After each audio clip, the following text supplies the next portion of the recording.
بسم الله الرحمن الرحيم فلا وربك لا يؤمنون حتى يحكموك فيما شجر بينهم ثم لا يجدوا في أنفسهم حرجا مما قضيت ويسلموا تسليما.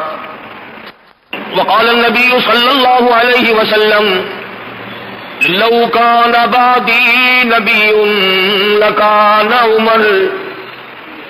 صدق الله مولانا العلي العظيم وصدق رسوله النبي الكريم ونحن على ذلك لمن الشاهدين والشاكرين والحمد لله رب العالمين. اللهم صل على محمد وعلى آل محمد كما صليت على إبراهيم وعلى آل إبراهيم إنك حميد مجيد. اللهم بارك على محمد وعلى آل محمد كما باركت على إبراهيم وعلى آل إبراهيم إنك حميد مجيد. گزشتہ دو جمعوں میں امیر المؤمنین خلیفۃ المسلمین شہید مدینہ سیدنا عثمان ابن عفان رضی اللہ تعالی عنہ کی سیرت پاکیزہ کے سلسلے میں ذکر کیا تھا. وہ ابھی مستقل اور مکمل بیان نہیں ہوئی کہ یہ آج کا جمعہ آ گیا. انشاءاللہ تعالی زندہ رہا تو 10 محرم کے بعد اس موضوع کو پھر پورا کر لیں گے. امیر المؤمنین خلیفۃ المسلمین قاتل المشرکین والزندیقین والمنافقین سیدنا فاروق اعظم رضی اللہ تعالی عنہ کا یوم شہادت کل قریب ہے. اگر آج میں اس عظیم ہستی کا ذکر خیر چھوڑ دوں تو بہت بڑا ظلم ہوگا. ان کی ریس تو کہاں، ان حضرات کی ہرس تو ہمارے بس کی کہاں، ان کا ذکر خیر ہی کر لیں تو بہت بڑی بات ہے. بہت عظیم لوگ تھے، بہت بڑے لوگ تھے. خداوند کریم نے ان کو بہت نوازا تھا اپنی نعمتوں سے. اصحاب محمد رسول اللہ صلی اللہ تعالی علیہ وسلم میں سیدنا فاروق اعظم کا بہت بڑا مقام ہے. سید عطا اللہ شاہ صاحب بخاری سبقت رحمۃ اللہ علیہ یوں فرمایا کرتے تھے کہ تمام کے تمام صحابہ حضور صلی اللہ علیہ وسلم کے مرید ہیں اور سیدنا فاروق اعظم حضور کی مراد ہے. سمجھ گئے آپ؟ تمام صحابہ حضور اکرم صلی اللہ علیہ وسلم کے مرید ہیں اور فاروق اعظم کی ذات اقدس حضور صلی اللہ علیہ وسلم کی مراد ہے. مانگ کے لیا ہے. اب آپ خود اندازہ لگائیں کہ مانگنے والا مصطفیٰ ہو اور دینے والا خدا ہو، کتنی بڑی دولت ہوگی. جھولی کالی کملی والے کی ہو صلی اللہ علیہ وسلم اور دینے والے خداوند کریم کی ذات ہو، کیا نہ بخشا ہوگا. اور یوں کہہ کر کے مانگا کہ الہی اگر عمر بن خطاب کو دین کی دولت مل جائے، تیرے اسلام میں داخل ہو جائے تو تیرے اسلام میں جان پڑ جائے گی. گویا فاروق اعظم اسلام کی جان ہے، اسلام کی آن ہے، اسلام کی عظمت ہے، اسلام کی توقیر ہے، اسلام کا سر بلند لہراتا ہوا فریرا ہے. سیدنا فاروق اعظم کی ذات اتنی بڑی جس کو رات کو رو رو کر مسلح پہ آنسو بہا کر حضور صلی اللہ علیہ وسلم نے جھولیے پھیلا کر کے مانگا.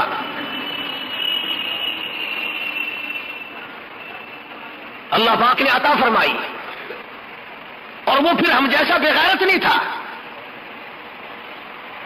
ابھی کلمہ پڑھے ہوئے 5 منٹ نہیں گزرے کہ حضور صلی اللہ علیہ وسلم نے وضو فرمایا، مسلح پہ کھڑے ہو کر نماز ادا فرمانے لگے. فوراً پوچھا ہے فاروق نے، میرے آقا بھی یہ کیا ہونے لگا ہے؟ فرمایا فاروق عبادت کرنے لگا ہوں، بندگی کرنے لگا ہوں، عجز و نیاز کرنے لگا ہوں، اس مالک کے کائنات کے سامنے سربہ سجود ہونے لگا ہوں، عبادت ہے، یہ نماز ہے۔ عرض کیا کالی کملی والے سارا جہان بیت اللہ میں عبادت کرتا ہے، آپ دار ارقم میں ارقم صحابی کے گھر کی کوٹھری میں نماز پڑھیں گے؟ فرمایا ہاں عمر، تیری قوم مجھے بیت اللہ میں سجدہ نہیں کرنے دیتی، میں نے سجدہ کیا تو اونٹ کا سارا اوج لا کر میری پیٹھ پہ لاد دیا، مجھے بیت اللہ میں مارا، حرم محترم میں مارا، مجبور ہوں گھر نماز ادا کرتا ہوں، چھپ چھپ کر نمازیں پڑھتا ہوں۔ عرض کیا میرے آقا اب کوٹڑی میں نماز نہیں پڑھنے دوں گا، اب گھر میں نماز نہیں پڑھنے دوں گا، اب برآمدوں میں نماز نہیں پڑھنے دوں گا، اب چھپ کر کے نماز نہیں پڑھنے دوں گا، یہ ساری باتیں پہلے کی ہے، ایسا ہرگز نہیں ہوگا۔ خطاب کا بیٹا کلمہ بھی پڑھے، کالی کملی والا نماز بھی چھپ چھپ کر گھروں میں پڑھے۔ اب ایسا نہیں ہوگا، اب ایسا ہرگز نہیں میں کرنے دوں گا۔ اے عمر تیری قوم مجھے مارتی ہے، میرے جانثاروں کو مارتی ہے، میرے غلاموں کو مارتی ہے، مجھے رات دن مارتے ہیں۔ عرض کیا اسی وقت چلو بیت اللہ میں نماز ادا کرو، میں دیکھتا ہوں کون آتا ہے۔ ادھر دارالندوا میں انتظار ہو رہا ہے، مکے کے سردار اکٹھے بیٹھے انتظار کر رہے ہیں، سر لینے گیا ہے، ابھی سر لے کے آتا ہے، 100 اونٹ انعام مقرر ہے، جو کالی کملی والے کا نعوذ باللہ سر اتار کر لائے اسے 100 اونٹ انعام دیا جائے گا۔ فاروق اعظم بہادر نظر آئے، ڈیوٹی ان کی لگا دی۔ خدا کی قسم سارا گھرانہ بڑا بہادر ہے، اس گھر کی عورتوں کو بھی مبارک ہو، کروڑا مبارک ہو، مار کھائی کلمے سے بے وفائی نہ کی۔ قرآن کریم کی آواز سنی، دروازے پہ دھکا دیا، اندر جا کے فوراً پوچھا تم کیا پڑھ رہے تھے؟ بہن کہتی ہے کیوں، کیا مطلب؟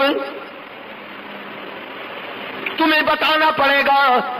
بہنوں ہی کو اتنا مارا، مار مار کے بے ہوش کر دیا۔ بہن چھڑانے لگی، ہمشیرہ کو پڑ گئے، بال نوچ دیے، زمین میں پٹک پٹک کے مارتا ہے۔ ادھر بہن کہتی ہے اے خطاب کے بیٹے تیری خام خیالی ہے، تیرا خیال صحیح نہیں، تو کچے خیال کا آدمی ہے، تیرا کیا خیال ہے؟ کفر کے ہاتھوں مار کھا کے میں کلمے کا انکار کر دوں گی۔ یاد رکھ جس چھاتی کا دودھ تو نے پیا ہے، رب ذوالجلال کی قسم میں نے بھی اسی چھاتی کا پی رکھا ہے، تو مارتا مارتا تھک جائے گا، میں مار کھاتی نہ تھکوں گی۔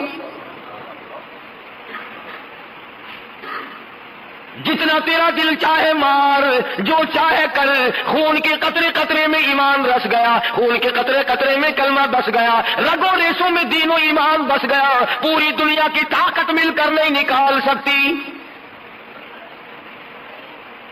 اور اگر یہ تیرا خیال ہے کہ میں مار کے نکال دوں گا تو سن پھر بہن بولی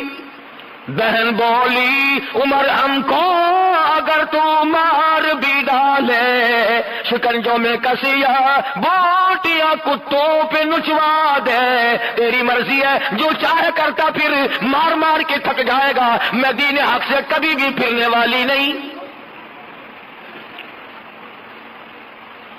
ہم اپنے دین حق سے کب ہرگز پھر نہیں سکتے، بلندی معرفت کی مل گئی ہے گر نہیں سکتے۔ مار مار کے تھک گئے، بہادر مکے کا مارتا ہے عورت ذات کو۔ خدا کی قسم فاطمہ بنت خطاب کو مان جاؤں، تیرے پیروں سے اڑی ہوئی خاک پہ کتنا مضبوط ایمان رکھتی ہے۔ ایک آج ہم بھی مسلمان بنے پھرتے ہیں، جو چاہا کر گزرے، جو چاہا وہ سوچا، جو سوچا وہ اس پر عمل کیا۔ نہ صبح کا پتہ، نہ شام کا پتہ، نہ موت کا پتہ، نہ قبر کا پتہ، جس طرح سے چاہو اپنا گپلا مچا کر اپنے آپ کو سیدھا رکھنے کی کوشش ہو رہی ہے۔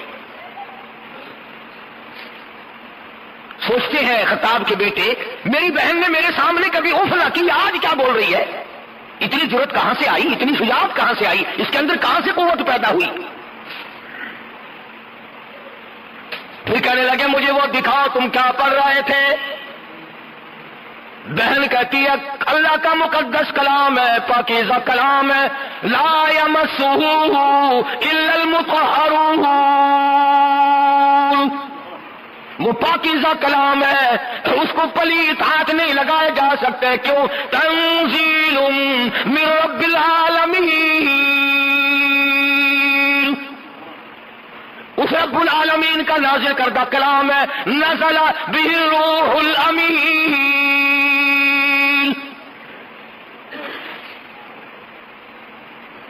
تو ابھی کافر پلیت ہے، تو ابھی مشرک پلیت ہے، پلیت ہاتھ قرآن کریم کو نہیں لگایا جا سکتا۔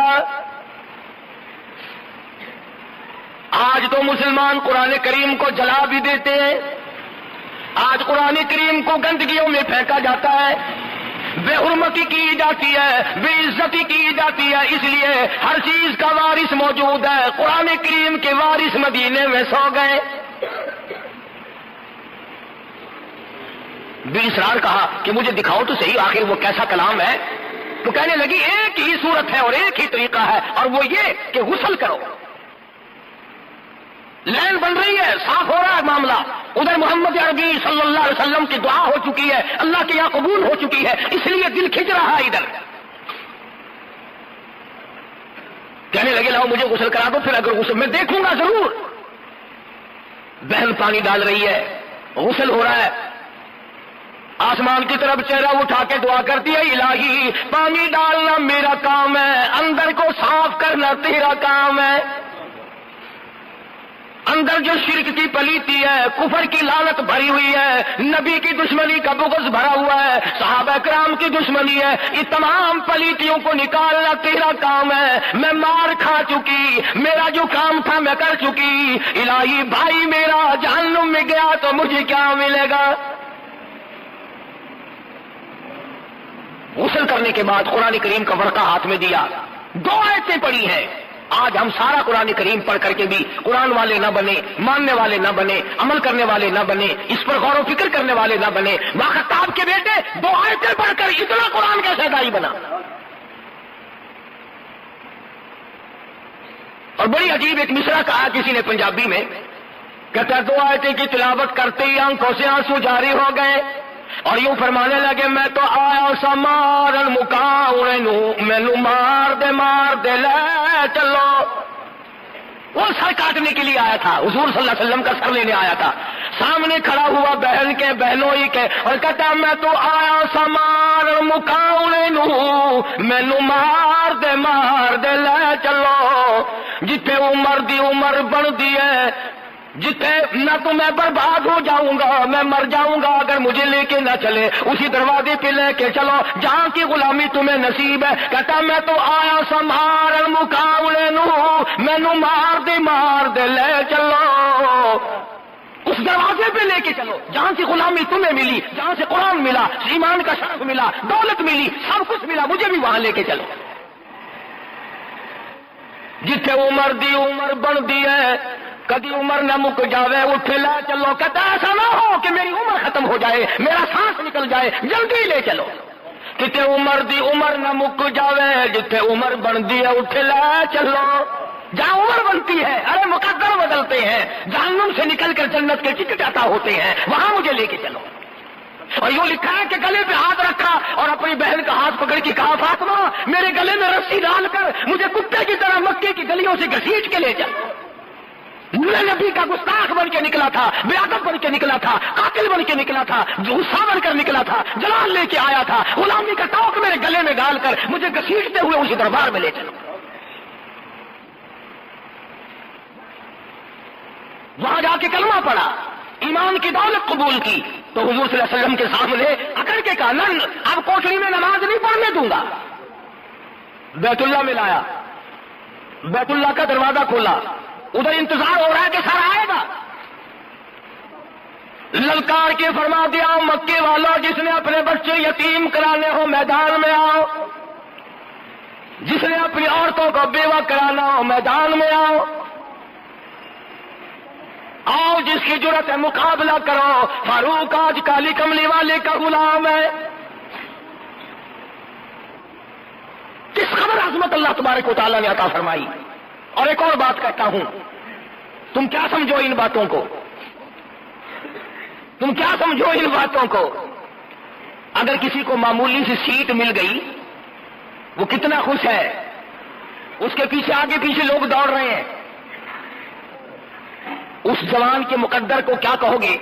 اگر کسی کی افسروں سے یاری ہو جائے، وہ کہتا ہے کہ افسر میرا تعامل کرتے ہیں، ذمہ دار میری مانتے ہیں، تاجر لوگ میرا تعامل کرتے ہیں۔ فاروق وہ ہے کہ زمین پہ مصطفیٰ حمایت کرتا ہے، عرش پہ خدا حمایت کرتا ہے۔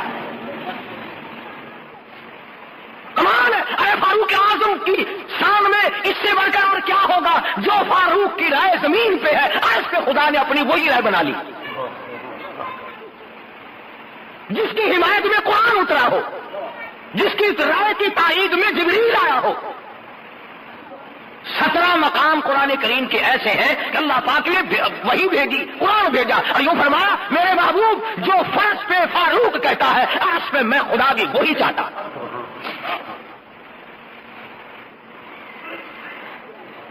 مقام ابراہیم پہ حضرت عمر رضی اللہ تعالیٰ عنہ نے عرض کیا، یا رسول اللہ، وہ کالی کملی والے، میرا دل کرتا ہے کہ یہاں نماز پڑھوں، اپنے دادا ابراہیم علیہ السلام کے مقام پہ یہاں نماز پڑھوں، میرا دل چاہتا ہے۔ آپ نے فرمایا عمر میں کیسے تجھے اجازت دوں، مجھے آسمان سے حکم نہیں ملا، مجھے اللہ پاک کی طرف سے حکم نہیں ملا، اس لیے میں تجھے کیسے اجازت دوں؟ فاروق کہتا کالی کملی والے میرا بڑا دل کرتا ہے، میری بڑی خواہش ہے، میری بڑی آرزو ہے، میری بڑی تمنا ہے کہ حضرت خلیل اللہ نے جہاں کھڑے ہو کر بیت اللہ بنایا، میں یہاں 2 رکعت نماز ادا کیا کروں۔ فرمایا عمر میں تجھے کیسے حکم دوں، مجھے خدا کی طرف سے حکم نہیں ملا، ابھی حرم سے باہر نہیں نکلے، اب آدائی واتخذوا من مقام ابراہیم مصلی، میرے محبوب مقام ابراہیم پہ نماز ادا کیا کرو۔ طواف پورا کرنے کے بعد فرش پہ جو عمر کہتا ہے، عرش پہ میں خدا وہی چاہتا ہوں۔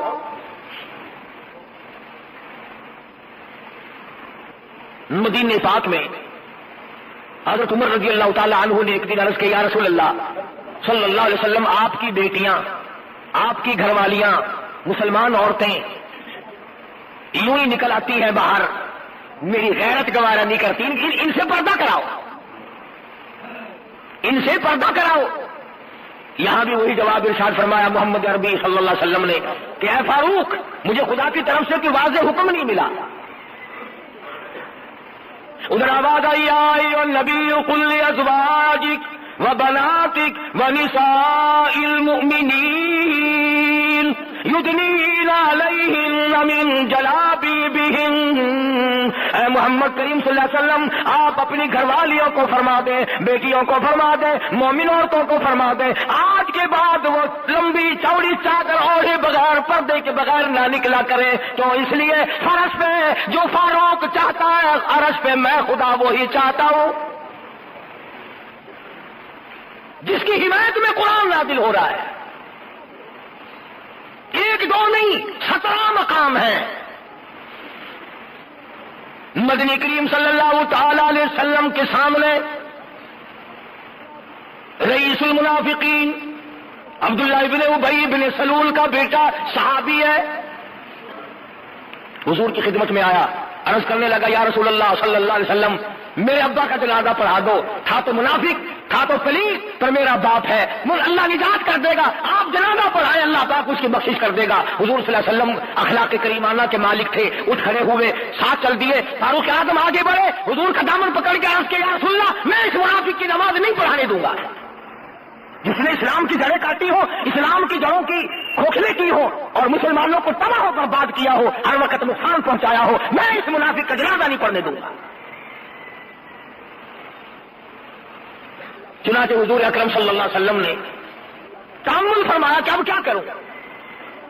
اب آدائی ولا تصلی علی احد منہم مات ابدا، کالی کملی والے اس منافق کے جنازے پہ آپ کو کھڑا ہونے کی اجازت نہیں۔ فرمایا چلو میں قبر پہ مٹی ڈالوں گا، آواز آئی ولا تقم علی قبری، اس کی قبر پہ آپ کو 2 مٹھی مٹی کی ڈالنے کی اجازت نہیں۔ سنو حضور صلی اللہ علیہ وسلم سے منافق کا بیٹا کہنے لگا آپ اپنا کرتا مبارک دے دیں، میں کفن کے طور پر اپنے باپ کو پہنا دوں تاکہ اس کی نجات ہو جائے۔ کرتا اتار کر دے دیا، آواز آئی میرے محبوب جس نے میرے قرآن کی مخالفت کی، جس نے میرے ایمان کی مخالفت کی، جس نے میرے مسلمانوں کو دکھ دیے، تکلیف پہنچائی، آپ اپنا کرتا بھی دے دیں اور آپ اس کے لیے بخشش کی دعا بھی کریں۔ ان تستغفر لهم او لا تستغفر لهم 70 مرة فلن يغفر الله لهم۔ میرے محبوب اگر آپ 70 مرتبہ بھی اس کے لیے بخشش کی دعا مانگے، میں خدا اعلان کرتا ہوں میں معاف نہیں کروں گا۔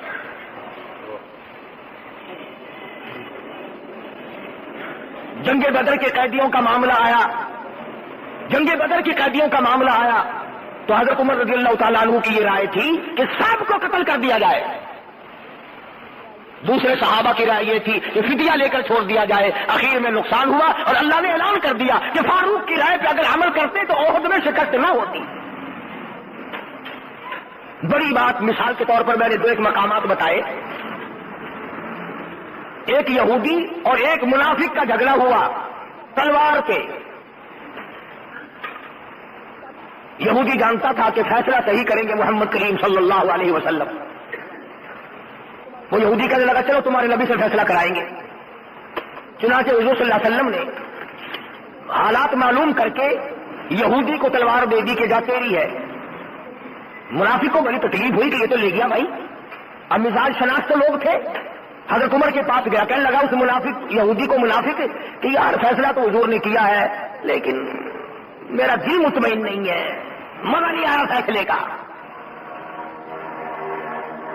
اللہ غنی، اگر ایک فیصلہ حضور کا کوئی نہ مانے تو وہ کافر منافق بن جاتا ہے، اور جو سارے فیصلے حضور کے ٹھکرا کر کے مرتا ہو اس کے لیے کتنی بڑی جنت کھلی ہوگی۔ منافق نے ایک فیصلہ ٹھکرایا، ایک فیصلہ ماننے سے انکار کر دیا۔ آج کا مسلمان ہزاروں نہیں لاکھوں فیصلے ٹھکراتا ہے، نماز کا فیصلہ نہیں مانتا، روزے کا فیصلہ نہیں مانتا، عبادت کا فیصلہ نہیں مانتا، توحید کا فیصلہ نہیں مانتا، لینے دینے کی صفائی کا فیصلہ نہیں مانتا، جھوٹ بولنے سے منع کیا نہیں مانتا، شراب پینے سے منع کیا نہیں مانتا، زنا اور بدماشی اور حرام خوری سے منع کیا نہیں مانتا۔ ارے جو 100 فیصلوں کو سارا دن میں ٹھکراتا وہ کائے کا مسلمان ہے، وہ منافقین کا بھی باپ ہے۔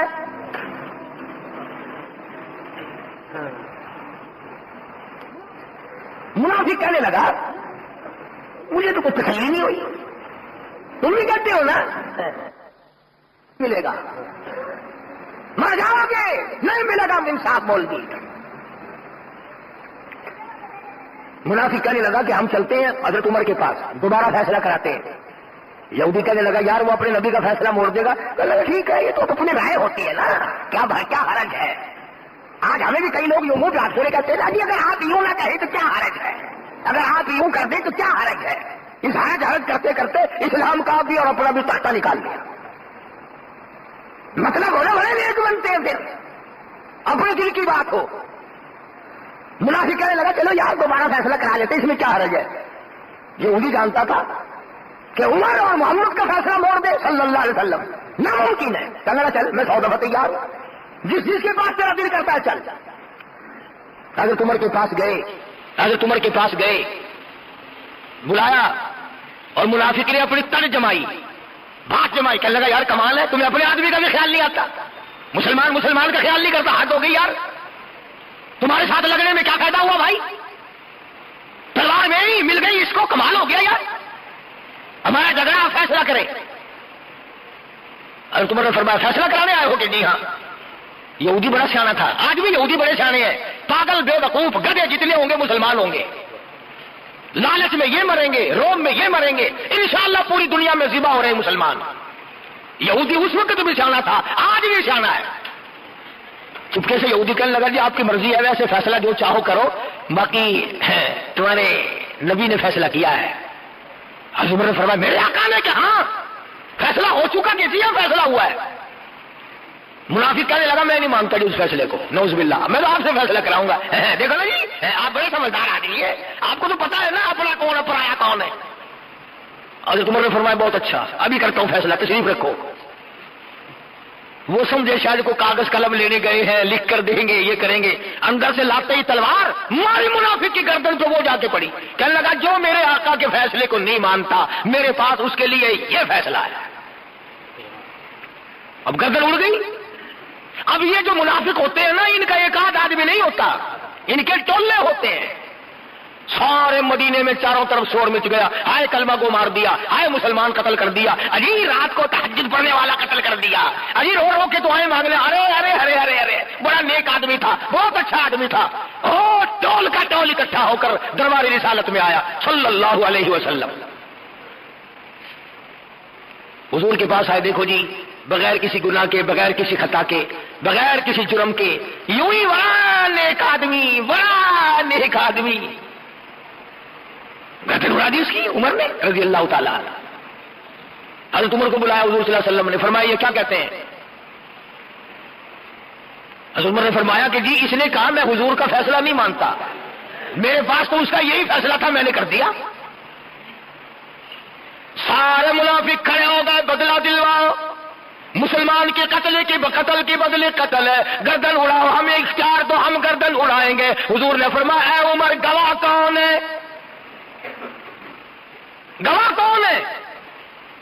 فرمایا گواہ تو کوئی نہیں، ایک یہودی تھا، ایک یہ تھا، ایک میں تھا، اور وہاں تھا ہی کوئی نہیں، گواہ کوئی نہیں۔ حضور صلی اللہ علیہ وسلم بھی پریشان ہو گئے کہ اب کیا کیا جائے۔ ادھر سے جبریل آیا، فرمایا جبریل جی رب جلیل دیر نہ کر، میرا فاروق گھبرا نہ جائے، میرا عمر پریشان نہ ہو جائے، ایسا نہ ہو دل میں بے چینی آ جائے، جلدی جا اور جا کے یہ بتا دے فلا وربک لا یؤمنون۔ اے میرے محمد صلی اللہ علیہ وسلم، میرے نبی، تیرے رب کی قسم، تیرے پالنے والے کی قسم، تیرے خالق کی قسم، تیرے رزاق کی قسم، تیرے معبود کی قسم، وہ ہرگز ایماندار ہو ہی نہیں سکتا جو تیرے فیصلے کو ذرا نہ مانے۔ فاروق نے کافر کو قتل کیا ہے، مسلمان کو نہیں۔ جو تیرے فیصلے کو نہیں مانتا وہ مسلمان ہے ہی نہیں۔ خدا نے تائید کی فاروق اعظم کی، حمایت کا اعلان کر دیا، اور حضور صلی اللہ علیہ وسلم نے فرمایا اے عمر جس گلی سے تو گزرے گا وہاں سے شیطان نہیں گزر سکتا، چنانچہ آج بھی جہاں حضرت عمر کا نام لکھا ہوا ہو شیطان پرلی گلی سے گزرے گا، اس گلی سے نہیں گزرتا۔ تجربہ کر کے دیکھ لو۔ اور عمر کے مقابلے میں لفظ کیا ہے؟ موت۔ جو عمر کی دشمنی کرے گا وہ مرے گا۔ بے زندگی کو عمر کے، اللہ تیری عمر میں برکت دے، اللہ تیری عمر بڑھائے، اللہ کرے تیری عمر اچھی ہو۔ عمر کا دشمن، عمر کی دشمن موت ہے، جس کو عمر پسند نہیں وہ موت کو پسند کرے۔ فاروق اعظم رضی اللہ تعالی عنہ نے وہ شان جلالی دکھائی اور وہ عظمت دنیا میں پیدا کر کے دکھلائی۔ 65 لاکھ مربع میل کا علاقہ فتح کیا ہے، اور وہ کارنامے انجام دیے کہ دنیا قیامت تک یاد رکھے گی۔ یہ بیت المقدس جو آج تمہارے منہ پہ تھپڑ مار کر یہودیوں نے لے لیا، کھلا مارا مسلمانوں کے منہ پہ، بھیک مانگ کے نہیں لیا۔ حضرت عمر اور حضرت عمر کا غلام ایک سواری پہ سوار ہو کر کے چلے، بیت المقدس میں کئی مہینے ہو گئے لڑائی ہوتے ہوئے فتح نہیں ہو رہا تھا۔ وہاں سے اطلاع آئی، حضرت عمر رضی اللہ تعالیٰ عنہ یہاں سے چلے تو غلام سے معاملہ طے کر لیا کہ ایک منزل تو سوار ہوگا میں پیدل چلوں گا، اور ایک منزل میں سوار ہوں گا تو پیدل چلیو۔ جب بیت المقدس کے قریب پہنچے تو حضرت عمر کی باری نیچے چلنے کی، غلام کی باری اوپر سوار ہونے کی۔ بیت المقدس کا جو انچارج تھا، جو متولی تھا، جو چیئرمین تھا، وہ آگے بڑھا اور اس نے بڑھ کر حضرت عمر کا حلیہ پہچانا جو ان کی توریت میں موجود تھا، چابیاں پیش کر دی کہ اتنا بڑا عدل، اتنا بڑا انصاف کہ غلام اوپر اور امیر المومنین نیچے پیدل چل رہا ہے، اور کپڑوں میں پیوند لگے ہوئے تھے۔ چابیاں پیش کر دی بیت المقدس کی کہ ہم تم سے لڑنا نہیں چاہتے، ہماری کتابوں میں موجود ہے کہ امیر المومنین اس حالت کا ہوگا تو وہ اس بیت المقدس کا وارث بنے گا، لہذا ہم یوں ہی حوالہ کر دیتے ہیں۔ جب فاروق کو لوگوں نے گالیاں دی، بیت المقدس بھی گیا، ملک بھی گیا، اور اپنی دور حکومت میں کیا نہیں کر کے دکھلایا۔ اللہ اکبر۔ رات کو گشت کرتے ہیں، سارا مدینہ سو رہا ہے، امیر المومنین چکر لگاتا ہے، مدینے پاک سے باہر ایک قافلہ کی ٹھہرا ہوا ہے، اس سے الگ ہو کر ایک چھوٹا سا خیمہ لگا ہوا ہے، اندر سے کرانے کی آواز آتی ہے، ایک آدمی باہر بیٹھا ہے، اسے پوچھا تو کون ہے، کیا بات ہے؟ کہنے لگا میں مسافر ہوں، میری گھر والی کے درد سے پیدا ہوا ہے، بچے کی پیدائش کا درد ہے، تکلیف ہے۔ فرمایا مدینے سے دائی کیوں نہیں لے آتا؟ کہنے لگا غریب ہوں، پائی پلہ، میرے پیسہ کوئی نہیں۔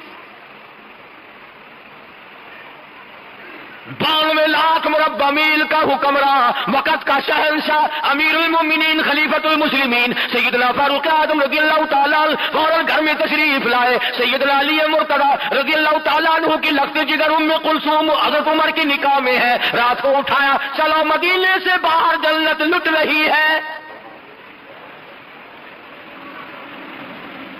گھر والی کو ساتھ لائے، کچھ کھانے پینے کی چیزیں لائے، اور اس مسافر سے کہا کہ کیا تم میری گھر والی کو اجازت دیتے ہو کہ اندر جا کر خدمت کرے؟ اس نے کہا ضرور کرو، خدا تمہارا بھلا کرے۔ زمین پہ حضرت عمر اس کے پاس بیٹھ گئے۔ اس نے یہ سمجھا کہ یہ بھی بیچارہ میرے جیسا مسافر ہے کوئی، اور اس کو ترس آ گیا۔ لیکن اندر جب عورت کے بچہ پیدا ہوا، ام کلثوم نے جب آواز دی یا امیر المومنین، بشارت دو اپنے مہمان کو لڑکا پیدا ہوا۔ اب اس آدمی کی پیروں کے نیچے کی زمین نکل گئی کہ یہ تو عمر میرے پاس بیٹھے ہیں، یہ تو امیر المومنین ہے۔ کھڑا ہو کے کہنے لگا جی گستاخی معاف کرنا۔ فرمایا میری یہ ذمہ داری ہے، میرا یہ فرض ہے کہ رعایا کی ہر طرح کی خبرگیری کیا کروں۔ آج رعایا کو ستا کر اپنے پیٹ پالے جاتے ہیں، کوٹھی بنگلے بنائے جاتے ہیں، کون آج حمایت کرتا ہے کسی کی؟ فاروق اعظم رضی اللہ تعالیٰ عنہ کو کسی نے دیکھا، رو رہے ہیں۔ کسی نے پوچھا کیا بات ہے؟ فرمانے لگے فلاں نہر کے پل میں ایک بکری کا پیر آ کر مروڑا گیا ہے، ڈرتا ہوں قیامت میں بکری نے خدا کی عدالت میں اگر استغاثہ کر دیا تو عمر کیا جواب دے گا؟ اور یوں فرمایا کہ اگر میرے ملک کی سرحد کے کنارے پر بھی اگر کوئی کتا بھی بھوکا مر گیا، قیامت کے دن مجھ سے اس کا بھی سوال ہوگا۔ یہ ساری باتیں کس سے کہانیاں بن کر کے رہ گئی۔ بیت المقدس سے حضور صلی اللہ علیہ وسلم کا جانثار صحابی امیر المومنین خلیفۃ المسلمین فاروق اعظم جب واپس ہونے لگے تو ایک بڑھیا نے راستہ روکا اور کہنے لگی میں غریب ہوں، میری تو نے کوئی خبرگیری نہیں کی، خبردار قیامت میں تجھے پکڑوں گی۔ آج کل کسی افسر کو تو کہہ کے دیکھنا کہ قیامت میں تجھے پکڑوں گے، فوراً سر میں نے کہا تجھے پہلے ابھی قیامت سے پہلے مزہ چکھاتا ہوں۔ حضرت عمر رونے لگے اور فرمایا مائی مجھے کیا پتا ہے کہ تو کہاں رہتی ہے اور تیرا کیا حال ہے؟ صاف صاف کہنے لگی اگر تو میری خبرگیری نہیں کرنا جانتا حکومت تو کرتا کیا حکومت کرتا ہے؟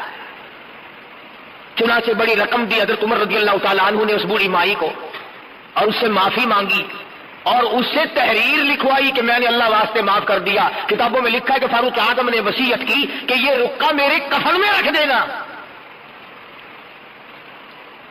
مدینے میں راتوں کو گشت کیا جاتا ہے، باہر اندر چاروں طرف چکر لگاتے ہیں، اور وہ فاروق اعظم جس کا لحاظ پانی کرتا ہے، جس کی غلامی دریاؤں نے کی، جس کی غلامی آگ نے کی، جس کی غلامی ہوا نے کی، جس کی غلامی زمین نے کی۔ زلزلہ آیا مدینے میں، فاروق اعظم نے کوڑا مارا، اس کو ٹھہر جا، عمر تجھ پہ عدل کرتا ہے، کیوں ہلتی ہے؟ فوراً ٹھہر گئی۔ دریا کو رکا لکھا ہے، اگر تو اللہ کے حکم سے بہتا ہے تو بہتر ہے، ورنہ ہمیں تیری کوئی ضرورت نہیں۔ دریا کی زمین نے آج تک سورج کا منہ نہ دیکھا۔ آتش فشاں پہاڑ میں سے آگ نکلی، لوگ جل رہے تھے، بستیاں خاک ہو رہی تھی۔ فاروق اعظم کو آگ کی شکایت کی گئی، آپ نے اپنی چادر اتار کر دے دی کہ اس آگ کے سامنے کر دینا۔ آگ واپس پہاڑ میں داخل ہو گئی، اور آگ شرم کر گئی، آج لوگ حیا نہیں کرتے۔